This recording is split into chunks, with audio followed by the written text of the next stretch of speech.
Good morning, good afternoon, and good evening, and welcome to the Logical Christian Podcast. I'm your Logical Christian, Dan Erwin. If you've joined me before, welcome back. If this is your first time here, welcome.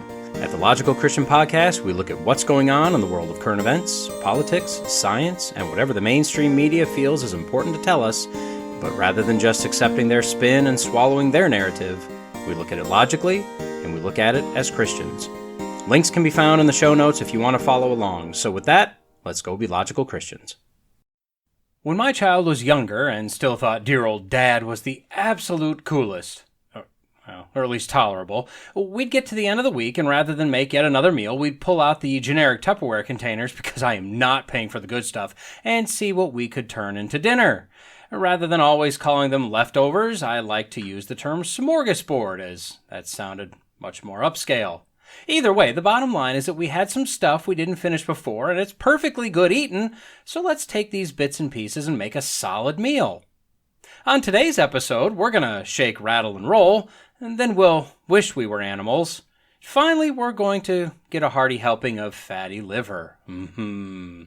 So grab your Geiger counter, put on your furry suit, and grab your favorite fork, or spoon.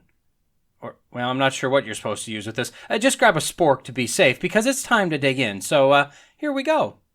For what can be known about God is plain to them, because God has shown it to them. For his invisible attributes, namely his eternal power and divine nature, have been clearly perceived ever since the creation of the world in the things that have been made.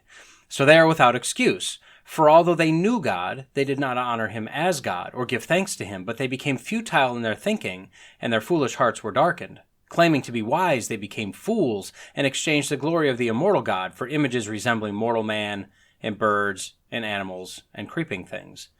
Romans 1:19-23. A large number of years ago, I was asked to give the lesson for the youth lock-in. Now, being an introvert, that was terrifying. But I knew that if I could have my PowerPoint presentation as my security blanket, by my side, I could get through it. I wanted to tell the kids that God didn't just expect us to walk completely by blind faith as Christians. Yeah, there are many things that we have to take by faith, but my point was that there were all sorts of evidences out there, and God reveals it to us bit by bit. I likened it to riding a snowmobile on a trail, and since probably none of them knew anything about this, the PowerPoint came in really handy. So when you ride a snowmobile, the trail is generally marked by little orange diamond signs or markers. You may ride for some distance until you happen across the next marker.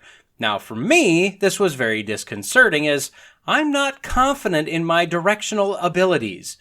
So for every foot that I didn't have a marker, my anxiety grew and grew. Most of the time it was fine, although there were a few times I gave up and turned around because I'm simply just terrible at navigation. But those markers, they would pop up and they would show you that you were still on the right path. And then between markers, you only had the direction and evidence you had been given thus far, and the faith that the next marker would be up ahead somewhere. Now, this is what I believe God does with us. Admittedly, this is nothing but theology by Dan, so take it for what it's worth, but I believe that God allows us to make discoveries from time to time that we can absolutely use as evidence that our faith is on target, that we're not believing in a myth, that we don't have to rely only on blind faith. Although I don't believe we must have the evidence, and I don't believe in a faith by sight only, or even to a large degree, I do believe that what Romans 1 says is true, that we can definitely see God in his creation, and from time to time we are granted very clear markers to help us continue to navigate.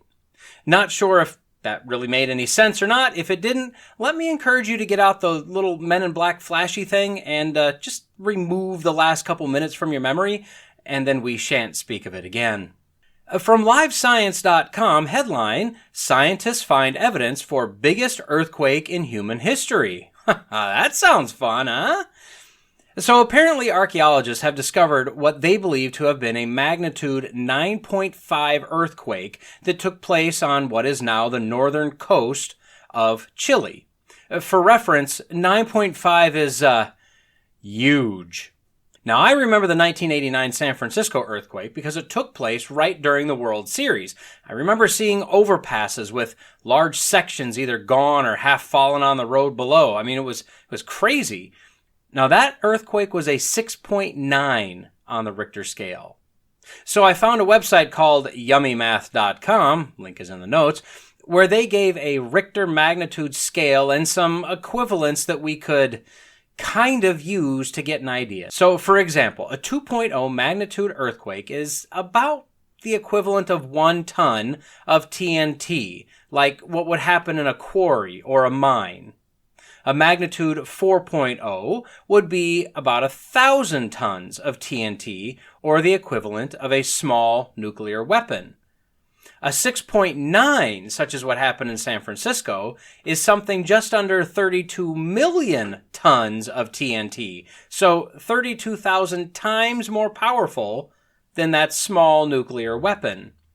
A 9.5 magnitude earthquake is approaching 1 trillion tons of TNT in force. I'm not even going to try to equivocate that to something because you will no more understand the equivocation as you will the 1 trillion tons of TNT. It's just a massive amount of energy.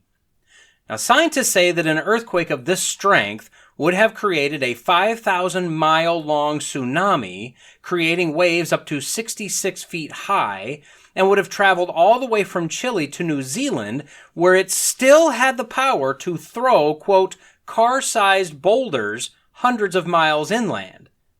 That's about a third of the way around the world, and still having that much power. Additionally, scientists found sediment, boulders, rocks, and some remains of sea creatures well inland in Chile's, and I'll pronounce this wrong, Atacama Desert. And just so we're clear, this is a desert that gets about 1/2 of 1 inch of rain per year, so not exactly a floodplain. Now, the scientists performed radiocarbon dating, specifically carbon-14 dating, on what they found in order to determine when this might have happened. Now, I've discussed dating methods in the past on a few of the past episodes, and it's not overly trustworthy. However, the problem with the dating methods is the assumptions. And there's a lot of assumptions that have to be made with respect to age. Now, the more recent the finds and the more recent the assumptions that are made, generally, the more accurate the result. Not always, but generally. Now, I'd argue that the reason they're more accurate is because once you step outside of the 6,000 year, or I'll even give you a 10,000 year range, you're actually outside the realm of reality. So your numbers will, by definition, go hinky. That said, they dated what they found and determined that this earthquake happened about 3,800 years ago. Now, that's kind of interesting.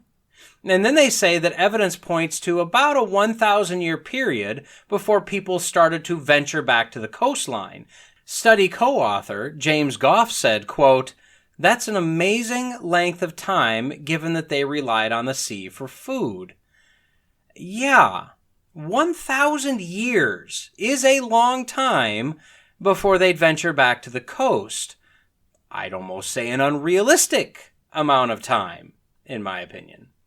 The United States, if we think about this, as an independent country, has only been around for basically 250 years. Can you imagine a disaster, even one as big as that would keep civilization from an area, especially water, which is necessary for a lot of things, for 4 times the current life of the United States? I would have to say that seems unlikely. So let's propose another theory that will never be considered by mainstream science, as it goes against their religion. I had 2 thoughts upon reading this article. 1, this massive earthquake was part of the flood of Noah's day. And 2, it wasn't a matter of people being scared for 1,000 years. It was a matter of people spreading out from the time of the Tower of Babel, making it all the way from the Middle East to the east coast of South America. So knowing that Answers in Genesis has done this kind of research, and specifically that Bodie Hodge has done some good work with the migration of peoples and people groups out from Babel, I looked to them for some information based on the suspicions I had. In an article written by, you guessed it, Bodie Hodge, entitled From Ararat to the Americas in a Few Thousand Years, I found some interesting information, which I'm going to grossly summarize here. Again, link in the notes. First, how long ago was the flood? Well, I generally use basic numbers, right? 6,000 years ago was creation, 4,500 years ago was the flood, and that's close enough for most conversation.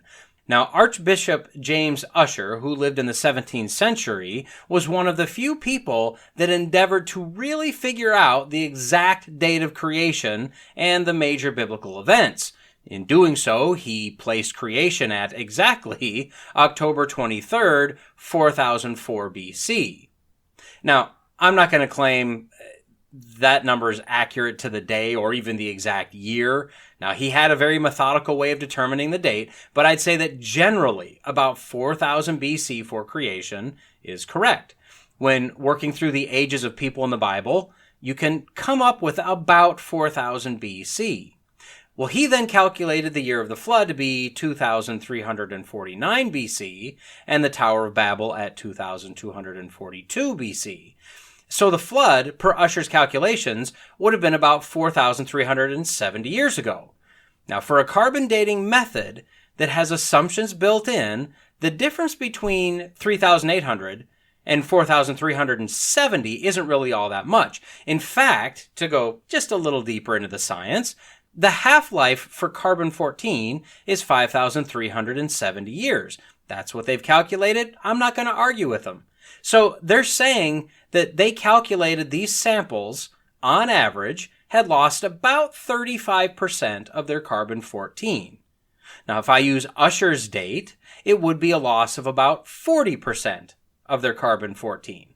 So you can see that a little assumption here, a slightly tainted sample there isn't really a lot of difference between these two numbers.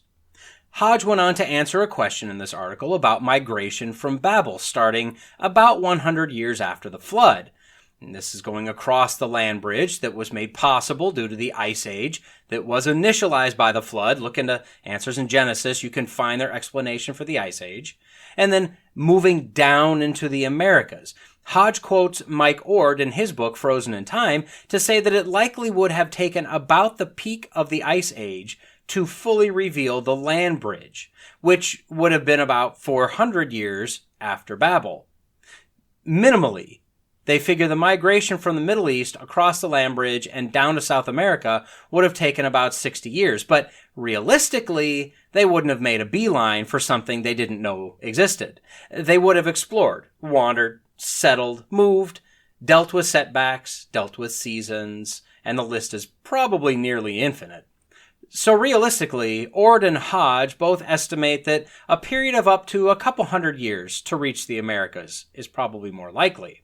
So they would estimate anywhere from 200 to 500 years after the flood for people to reach the Americas. Based on the assumption that it would take well into the Ice Age to reveal the land bridge, personally, I'd go more toward the 400 or 500 year time period, somewhere in there, to reach the Americas. And then time to, again, travel, settle, deal with nature, etc. And you could be looking at getting down to the east coast of South America in maybe 600 years, 800 years from the time of the flood. Now, granted, this is a wet finger in the air kind of prediction, but science says it took 1,000 years before people migrated back to the coast. I'd say that it was 500 years or more for new people to reach the coast. The people that were there, when that flood hit, they didn't really have a good day. Knowing that all these numbers, both in the original article, in Hodge's article, and then my own thoughts and guesses, are purely just estimates, doesn't this look an awful lot like the effect and after effects of the flood as described in the Bible? Genesis 7:11 says in part, In the 600th year of Noah's life, in the second month, on the 17th day of the month, on that day all the fountains of the great deep burst forth.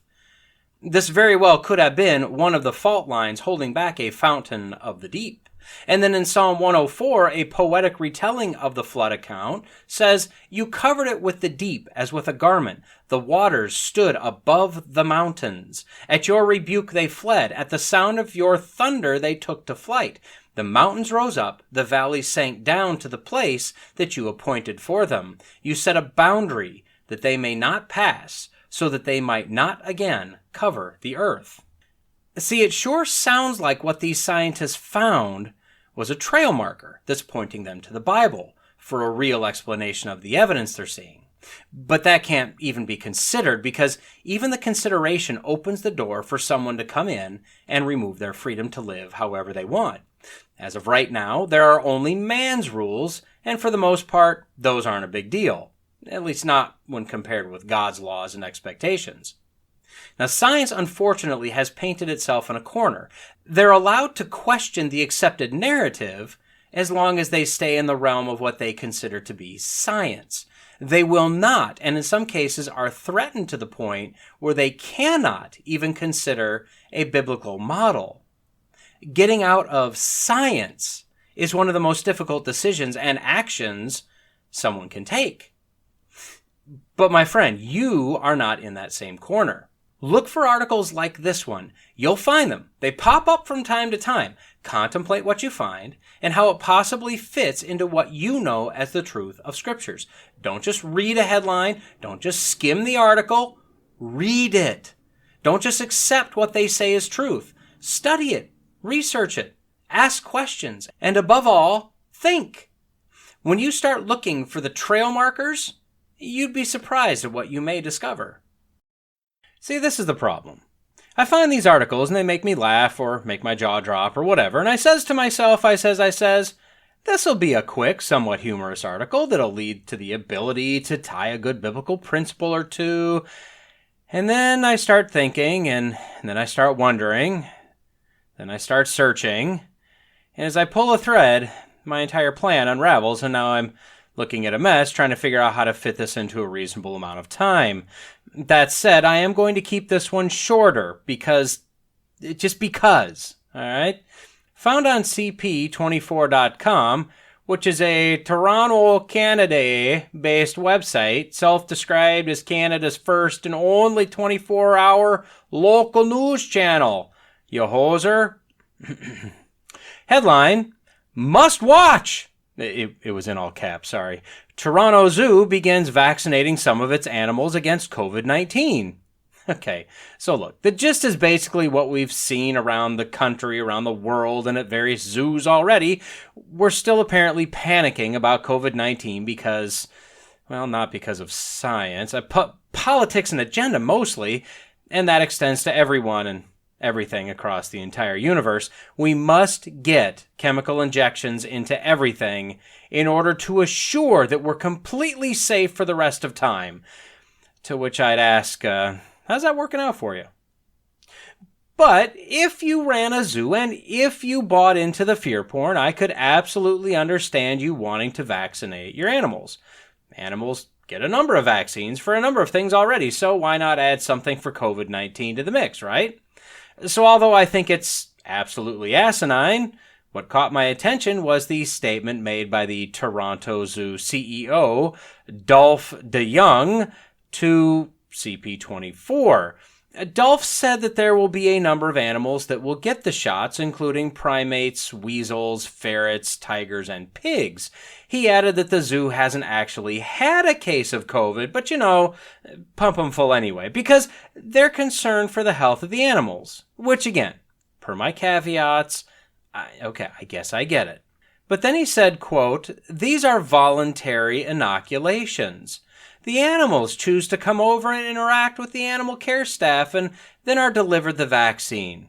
Some days they participate, some days they don't. So we'll keep working at it until we get all 120 inoculated." No, hold on, quiet, hold on, there's more. In a video, a staff member explains how the care team trains the animals using treats as rewards, quote, to voluntarily present an area of the body for a pretend poke. Hannah, the staff member, goes on to say, quote, the animal can walk away at any time. It is completely up to them whether they want to participate or not. Some days are more successful than other days, and that is okay. But giving the animals the option to participate in their own health care allows us to monitor their health more closely and efficiently without causing any undue stress. Okay. Look, this isn't just for the COVID-19 vaccine, all right? They actually work on training them to do what they need them to do for various medical needs. But I stress again, train. Now, I'm an animal lover, but I'm also a realist that realizes that as much as I may enjoy a pet, the animal is still an animal. What's making my brain hurt is the way that these zoo workers are seemingly jumping from speaking of these animals as humans, back to animals, back to humans, without batting an eye. They say that the animal is free to participate in their health care. No animal truly knows what that means. You can't explain to an animal that you're giving them this shot because, you want them to be healthy. They would simply stare at you, thinking something in whatever animal sounds they think in. See, they're equating the animal as human, but in the same breath, they say that they're training them using treats. Now, just by me saying the word treat, my dog is staring at me, because he'd do just about anything for a treat. Well, wash the car, chase away the UPS guy, walk on water, anything you want. I just want a treat. See, you can train humans to do certain things as well. Sort of. But generally, we make some sort of intellectual appeal, understanding that the person has the ability to comprehend what you're needing them to do. So the animal has the choice. But if they want a treat, they better make the right choice. The CEO said that the COVID shot was completely voluntary. Well, have you explained the pros and cons to the animal? Have you run through the laundry list of possible side effects with the animal? Has the animal been given enough time to get online and do some research looking for information about this? No, because, first of all, animal. Second, it's not actually voluntary. How do I know? Because the staff told us they're training the animals, and the CEO said, quote, we'll keep working at it until we get all 120 inoculated. So the choice is actually you can do it now or soon. That doesn't seem like much of a choice. And it shouldn't be. It's an animal.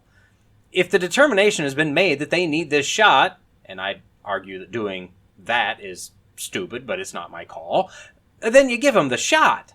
They literally can't reason out if they want the COVID shot. About the max of what they're reasoning out is, do I want to be annoyed today? Now, I've covered this before, and I'll cover it in the future, but in brief, this is the result of evolutionary thinking. This goes beyond people saying, I'm a dog mom to 2 fur babies, which is like fingernails on a chalkboard to me. No, you're a pet owner with 2 dogs. And no, I'm not willing to go on a rant about that right now. Maybe later. Evolutionary thinking just posits humans as slightly more advanced animals. Therefore, animals are just slightly less advanced humans. But we all know, because it's written into our intellect, that animals are not human. Thus the training with treats rather than just reasoning with Mr. Tiger about his healthcare plan. Now that was stupid enough, but then it hit me. In theory, these animals actually have more freedoms in Canada than a large number of Canadian citizens, and to some degree citizens of the United States.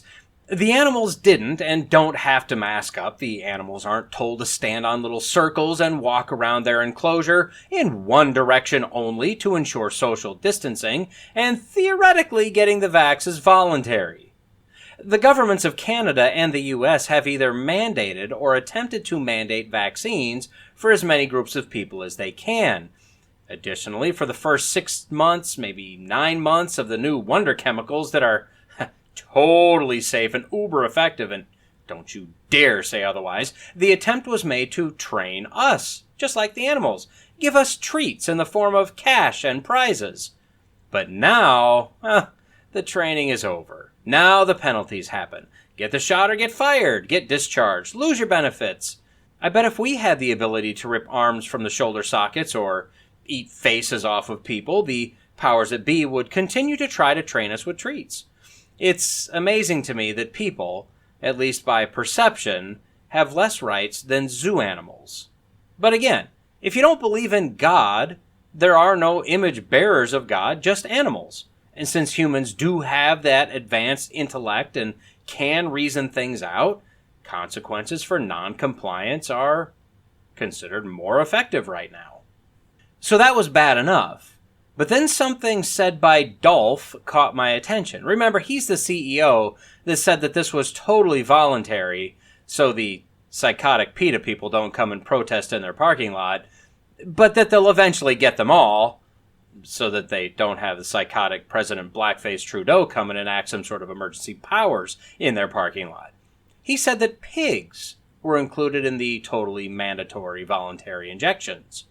Well, I don't believe I've ever eaten zoo pig, but I have eaten farm pig, and I was wondering if there would be any chance that the animals we use for food in various ways could pass along vaccine remnants to humans. We know that other drugs have been able to pass through, so could this vaccine. So I looked up the vaccine. This is made by Zoetis. Zoetis was founded in 1952 by Pfizer, I know, shocking, and produces drugs for animals, vaccines, medicines, etc. Now, Pfizer apparently spun Zoetis off as a separate, independent company in 2013.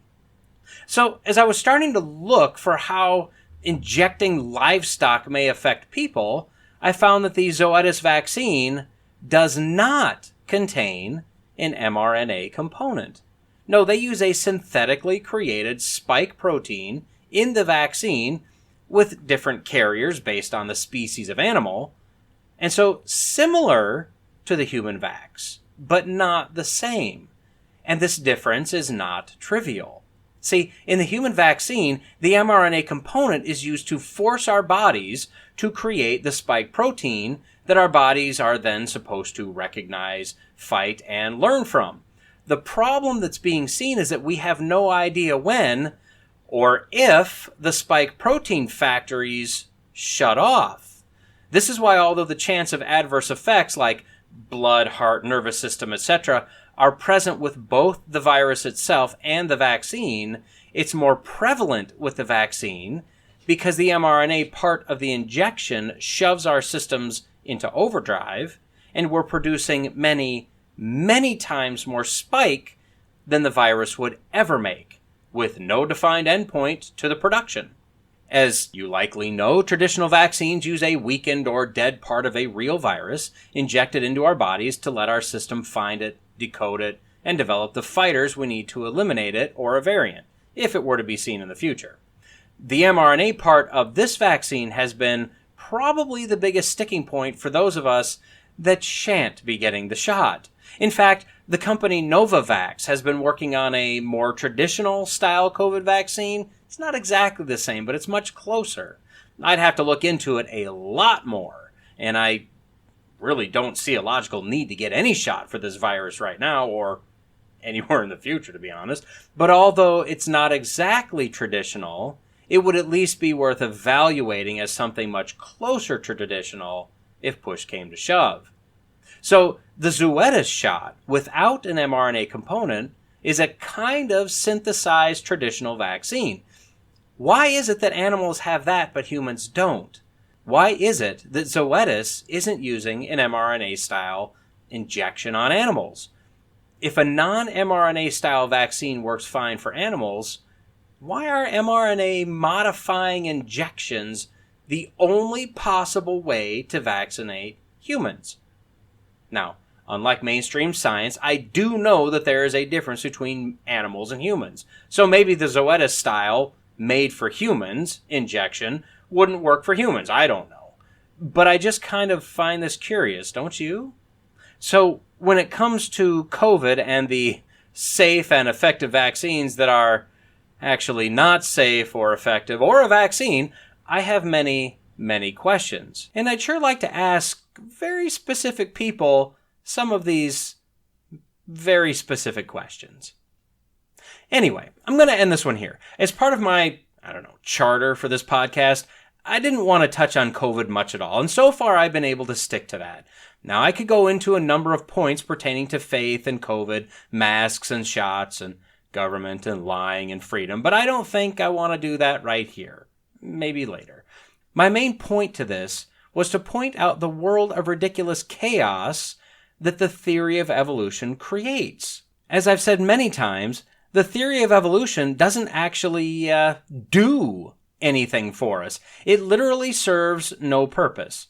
We need it for nothing in science, other than to remove God from our world. But the end result of a godless worldview is insanity, like what was presented in this article, trying to equivocate humans and animals. No, humans are a special creation, given very specific and special attention, with specific abilities, specific responsibilities, and specific commands. We bear the image of God. That alone makes us unique. Unfortunately, science doesn't see humankind in that way, but what if they did? What if they agree that man was created, that mankind was created as either male or female, only that we were created unique, with fantastic systems, even with the ravages of sin, that allow us to process, reason, sympathize, and heal? How much different would this world be if we actually use the truth of the Bible with regard to man and God, rather than treating humans as nothing but mere animals? You've likely heard the saying, "Let them eat cake." But do you know how that saying actually originated?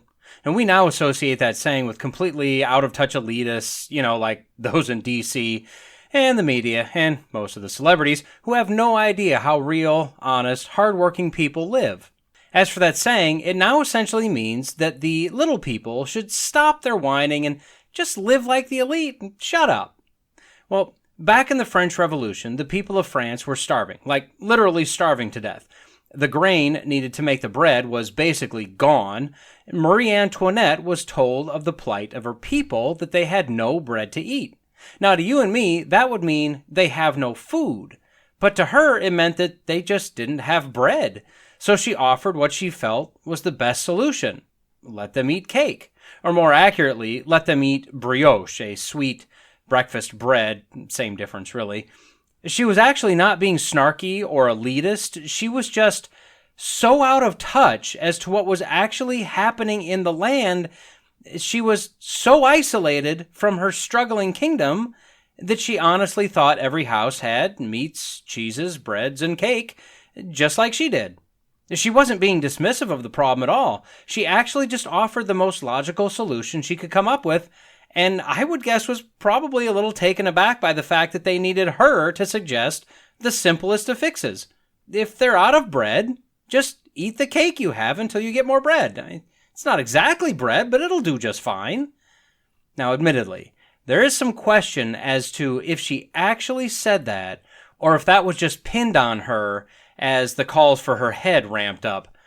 Well, until proven otherwise, I'll fall on the side of it actually happening, as you could see her innocently suggest that her subjects just eat the sweet bread they have. That'll work just as well. It's fine. So if you've seen any news over the last year or so, or if you've gone to a store in recent months, you'll notice an ever-increasing number of open spots on the shelves, number of products missing for weeks, a much smaller selection of whatever it is you're looking for to choose from. We can blame the pandemic. We can blame the World Economic Forum and the Great Reset. We can blame China for welding their workers in their homes. We can blame President Joey Baby and his failure as a president in pretty much every facet. We could blame Russia, and we should. We should blame all of these, and probably a lot more, but the bottom line is that here we are. One of the shortages that's been getting a lot of attention recently is baby formula. Images of empty shelves with signs taped to the shelf stating the limit per person. It's all over the news. Well, probably not all over the news. For instance, from 2 days ago when I found the article, while media outlets everywhere were covering the formula shortages and the panic it's starting to drive, from CNN.com, headline, Michelin menus in turmoil and France faces foie gras crisis.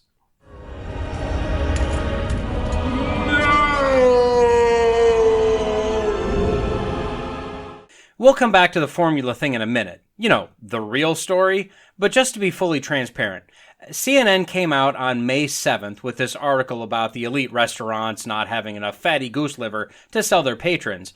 As of May 9th, the day I'm recording this, they have just in the last few hours posted 2 articles talking about the formula shortage. One earlier in the day saying it's getting worse, then one 8 hours later parroting Jen Psaki that the FDA is, quote, working around the clock, to address it. Now, I realize that May 7th was a Saturday, maybe to try to recoup some of the massive losses of their idiotic idea that people would literally pay to get more CNN content online. Maybe they decided to send everyone home on the weekends. I mean, except for the foie gras guy. But from what I could find, the last story they did on formula was in February of this year. So that seems longer than a weekend ago. Maybe one of those 2 possibilities I just mentioned is true, or maybe it's because they're nothing but an extension of the Democrats and only say stuff about potentially controversial things when they've been given the party lie. I mean the party line by Miss Psaki herself. I'm sure that's not it. So let's quickly take a look at what the brain trust, the news of the people, CNN has to say about France's goose liver problem. If you look up foie gras cost online, I see I can get a 3.17-ounce tin from Walmart for a mere $43.90. That's just the liver in a can. Now, I can get a more specially prepared and packaged duck liver from Walmart, 2.8 ounces for $69.95. I could go to Vincent's Meat Market, wherever that is, and get a grade A, approximately 1 pound duck liver for $81.99. I would guess that if you were to purchase this in a Michelin star restaurant in France, the cost will likely be, shall we say, more, while the portion size will be probably a lot less. But what do you care? You're rich! The author starts off with, quote, foie gras, the French culinary jewel that is as delicious as it is controversial, is a staple of upscale restaurants across the country. But now it's vanishing from menus during an unprecedented crisis that has seen some manufacturers begin to consider reducing portions. I mean, why? Why are we being punished like this? They're blaming this shortage primarily on the bird flu that they've been dealing with for months now. The shipments to chefs are getting smaller if they get any of it at all. These better-than-us diners, who I can almost guarantee would be just as out of touch as Marie Antoinette, suggesting that if we can't afford ground beef, why don't we just go to the restaurant and order foie gras? Well, they don't seem to care that foie gras is literally made by force-feeding geese and ducks in order to essentially destroy their liver with fat so that they can then eat that liver. And I know that some of you like to eat liver, any liver, and I'd have to ask, what the heck is wrong with you? That's literally disgusting, and you should be ashamed of yourselves. Anywho, France has apparently had to kill 16 million poultry since this started, which, quote, this number is unprecedented for France, which had never been exposed to a crisis of such scale, said Marie-Pierre Pay, director of France's Interprofessional Committee for Foie Gras Producers. It's a real thing. She suggests that consumers should all eat less this year so that more people can enjoy eating the fatty goose liver. I tell you what, here, someone can have mine. There, I've done my good deed for the day. Can I go now? It's not just France. It's all the European Federation of Foie Gras member states. And yes, that's a real thing, including Spain, Belgium, Bulgaria, and Hungary. But they've learned valuable lessons from COVID. Good. The trick, what absolutely works safely and effectively to stop COVID in its tracks, it'll work for these too. Isolate and vaccinate.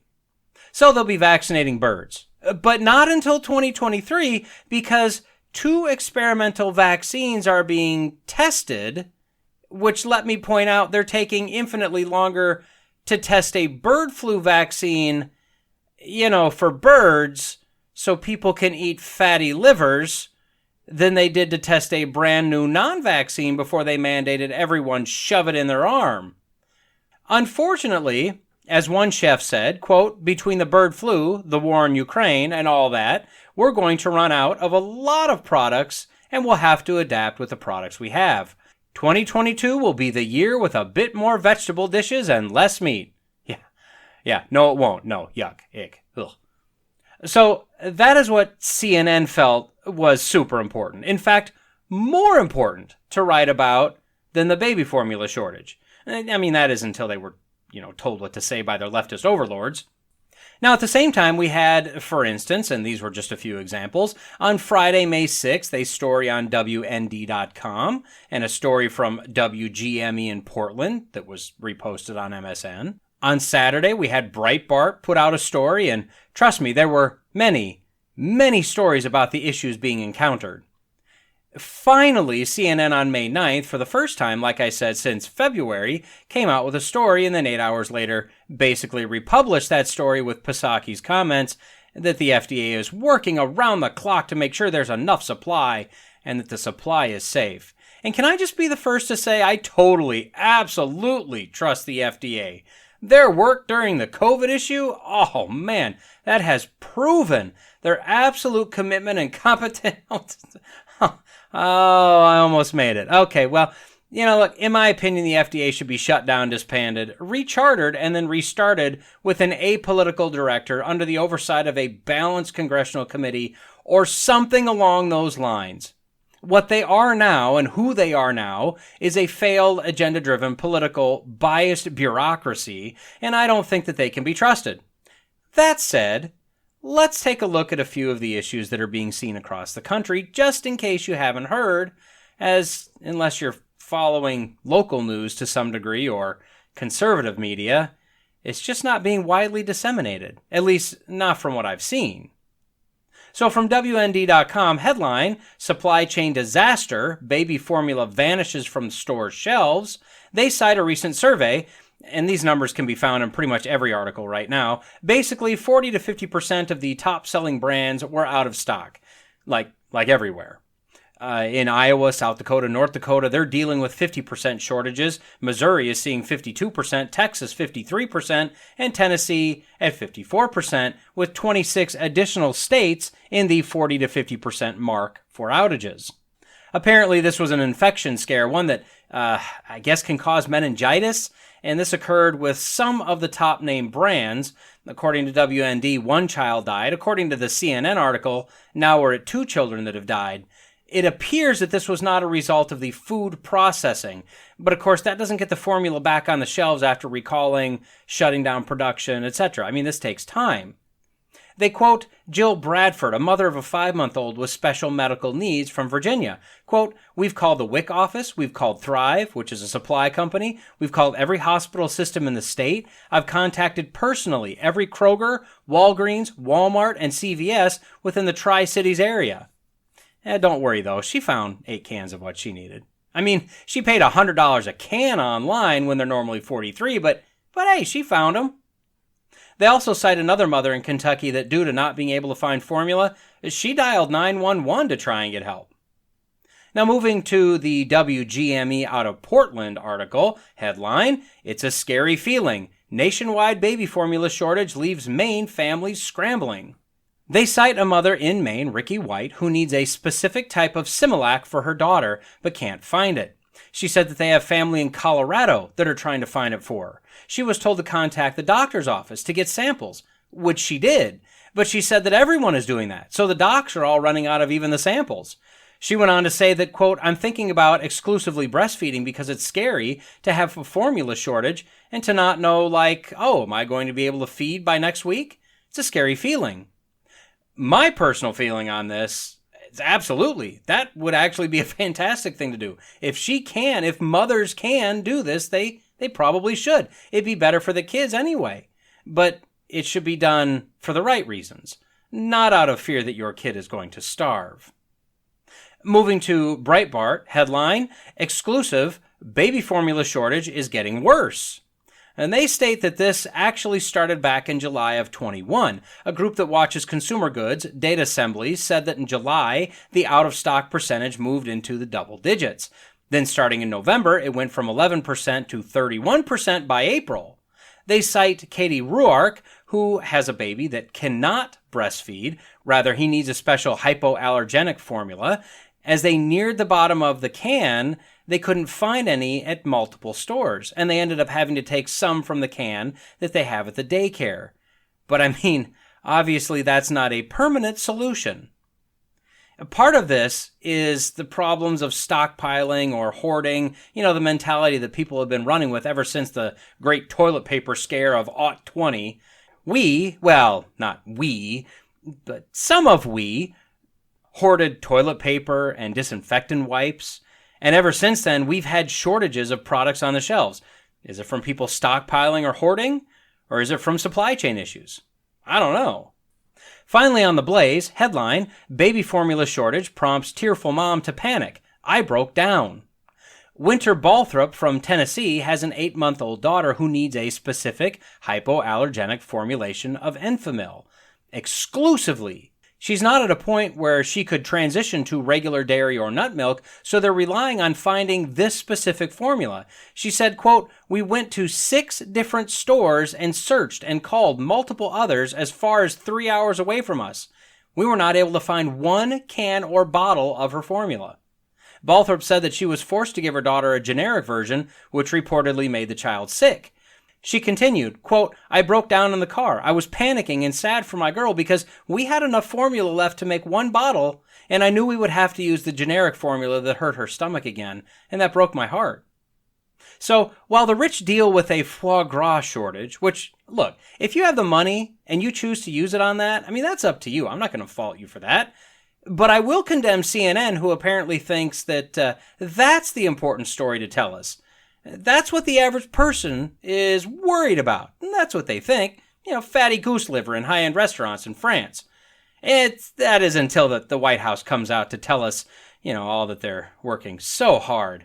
Don't worry. All the stuff they're absolutely making worse, they'll definitely make it better. And until it's better, they will not stop. They will not rest. They will not hesitate to continue to blame the pandemic or Putin, Russia, Trump, January 6th, those darned Republicans in Congress, and you. Keep blaming you until they fix it, or more accurately, until it's fixed, despite the failures of this bumbling, destructive administration. But while the population at large is literally trying to figure out where the next meal for their baby is coming from, these elitist leftists in the media are more interested in telling us about elitist issues, until the White House dictates the news cycle. Probably because they're getting pressured to say something by the filthy, smelly rabble they represent. You and me. So what do? Well, I've got 3 quick suggestions. First, look out for your family. Parents, fathers, this goes beyond doing the weekly shopping. This is preparing. With everything going on, formula is likely only the beginning. Goya Food CEO Bob Unanu came out about 2 weeks ago warning that a global food crisis is coming. Now, he pins the bulk of what he's seeing on the war in Ukraine due to the combination of Russia and Ukraine making 50% of the world's fertilizer, 30% of the world's wheat, and 20% of corn, among other things. Now, I've heard others say that the United States will weather the food shortages fairly well, but poorer countries will suffer tremendously. Add on top of that, as of May 2nd, there have been over 24 mysterious fires at food processing plants in the United States. This is simply unheard of. I work in industry, not food, but in a production facility. Fires just don't happen like this. Now, we've had a few wildfires. Okay, that's fine. We've had not 1, but 2 small airplane crashes. And that's kind of odd, to say the least. And then we've got just fires. Like, say, one on the roof of a building, which is kind of an odd place for a fire to start. There's a link in the notes giving a brief summary of all these fires so far. Here's the thing. I have no idea what's going on or if we in the U.S. will be facing literal crisis-level shortages. But I think that as parents, and I stress this again, as fathers, we need to be looking at the possibility of some difficult times ahead. Shortages, purchase limits, medicines and specialty food and other products disappearing. I'm not a proponent of hoarding. I know that some Christians even eschew stocking up anything, citing the words of Jesus that if God clothes the flowers, he'll surely take care of us. And I believe that to be true. However, as I read the context of that passage, this was a teaching on fear and anxiousness, causing us to take our eyes off of God and put them on ourselves, on our own strength, and the faux sense of security that money and stuff can bring. I don't read this as a don't plan type of passage. In fact, going back to the wisdom literature, back to Proverbs, we're told to look at the ant. It's not given any direction, it has no commander, but it gathers and stores in the summer and fall so that it has what it needs to survive in the winter. We aren't made promises in Proverbs, and specifically we're not commanded in this passage to gather and store, nor are we promised that if we do, everything will be fine. But as general wisdom, look ahead, plan ahead. If we wait for the government to tell us hard times are here now, it's too late. So my recommendation, have some extra. Buy 2 boxes of whatever, put one back and use the other. The next time you go shopping, buy 2 cans, put one back, use the other, etc. You may want to do that a bit faster than 1 thing per trip, but you get the idea. You may want to do that with hygiene products, medicines, and if you have anything that's critical, you may want to stock up a little higher. Maybe getting online and ordering some freeze-dried survival food. Maybe that makes sense. It's kind of expensive all at once, but it's pretty inexpensive when you look at it, per calorie or per meal. Whatever you do, don't be caught unaware. Be prepared for times to get difficult. And if they don't, well, when the concern is past, you can bring your level of stock back down. Second, I just told you not to be caught unaware. And to finish that thought, plenty of people will be. These will include friends, family, co-workers, neighbors. If you're able to take care of your family and you're able to help others, do so. If you have the ability to stock up more because you're in a good position to do so, well, do it. Remember that Jesus told us that when we help those in need of help, when we see a need and do what we can to help with that need, we do it to him. But if we see a need that we can help with and we ignore it, we also do that to him. Be prepared, if you can, to help others. Lastly, don't be afraid. We're going to hear more and more about trouble, about shortages, about panic. Regardless of what level actually makes it here, we're going to be bombarded soon with all sorts of fear porn about the state of our world and country, and most outlets will tell us that only the government, specifically only the left, can help and can fix this, despite the fact that they're the ones that, keep making things worse. But going back to what I just previously mentioned, Jesus told us, quote, "Therefore I tell you, do not be anxious about your life, what you will eat or what you will drink, nor about your body, what you will put on. Is not life more than food and the body more than clothing? Look at the birds of the air. They neither sow nor reap nor gather in barns, and yet your heavenly Father feeds them. Are you not of more value than they? And which of you, by being anxious, can add a single hour to his span of life? And why are you anxious about clothing? Consider the lilies of the field, how they grow. They neither toil nor spin. Yet I tell you, even Solomon, in all his glory, was not arrayed like one of these. But if God so clothes the grass of the field, which today is alive and tomorrow is thrown into the oven, will he not much more clothe you? O you of little faith! Therefore, do not be anxious, saying, what shall we eat, or what shall we drink, or what shall we wear? For the Gentiles seek after all these things, and your heavenly Father knows that you need them all. But seek first the kingdom of God and his righteousness, and all these things will be added to you. Therefore do not be anxious about tomorrow, for tomorrow will be anxious for itself. Sufficient for the day is its own trouble." See, worrying won't do us a bit of good. Now plan, prepare, make logical, rational decisions, but don't panic. Don't lose sight of who holds this world in his hands, who is sovereignly controlling all aspects of this world. Be wise and put your trust, your faith in God, not just for salvation, but also for your daily bread. The promise to those of us that are saved is that no matter what happens, it all turns out better than we could ever imagine in the end. So why walk around in a state of fear? And with that, we've reached the end of this episode of the Logical Christian Podcast. If you've made it this far, the odds are you liked what you heard. I'd greatly appreciate a like, a comment, and a review if you're so inclined. As you likely already know, it all helps with the algorithms. Don't forget to subscribe so you can be notified whenever a new episode drops. And finally, if you found this podcast useful or entertaining, share it with your friends, your enemies, your in-laws, your outlaws.